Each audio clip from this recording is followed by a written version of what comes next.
Autre interdiction à Yom Kippour, nous avons parlé de l'interdiction donc de se laver, des besoins concernant le corps, comme se servir de lait de corps, de vaporisant, l'interdiction de porter des chaussures de cuir. Il y a une interdiction de plus, qui est l'interdiction de tout lien conjugaux à Yom Kippour. Ce jour-là est interdit à tout lien conjugaux. Ça fait partie des Ainuyim, c'est-à-dire des choses dont on doit se garder à Yom Kippour.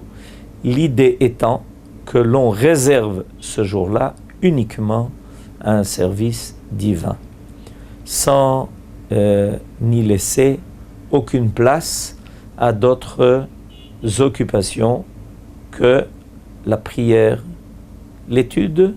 Certains ne quittent pas le Beth Knesset pendant toute la journée de Yom Kippour, et certains avaient même l'habitude d'y passer la nuit.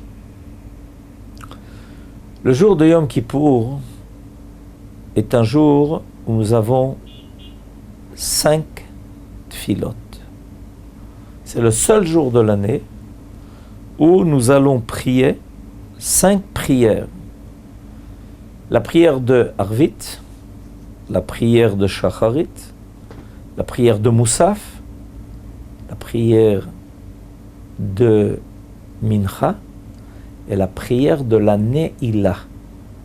Neila qui veut dire clôture, fermée. Par cette prière, nous allons clôturer les 5 prières de Yom Kippour. L'entrée des prières de Yom Kippour se fait par quelque chose de particulier qui s'appelle Kol Nidre. De façon très solennelle, à l'entrée de Yom Kippour, tout le Kaal, tout le Tzibour, toute la communauté se réunit pour entendre les personnes honorables de la communauté dire ensemble que nous renonçons à tout vœu, que nous nous défaisons de tous les vœux auxquels nous sommes peut-être tenus pendant l'année. Cette prière très solennelle est considérée comme la prière qui va donner le départ aux prières de Yom Kippour.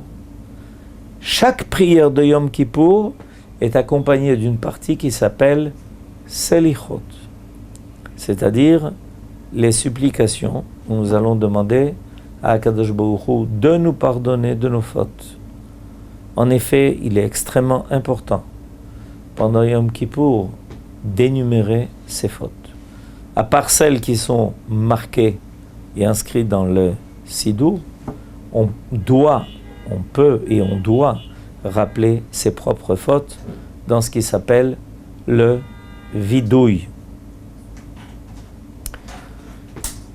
À la fin de Yom Kippour, nous sommes évidemment pleins de joie que Dieu nous ait accordé cette occasion d'avoir regretté nos fautes, d'avoir décidé de les abandonner et d'avoir pris sur nous, à partir de maintenant, dans la mesure de notre possible, de suivre la conduite que Dieu nous a indiquée dans sa Torah.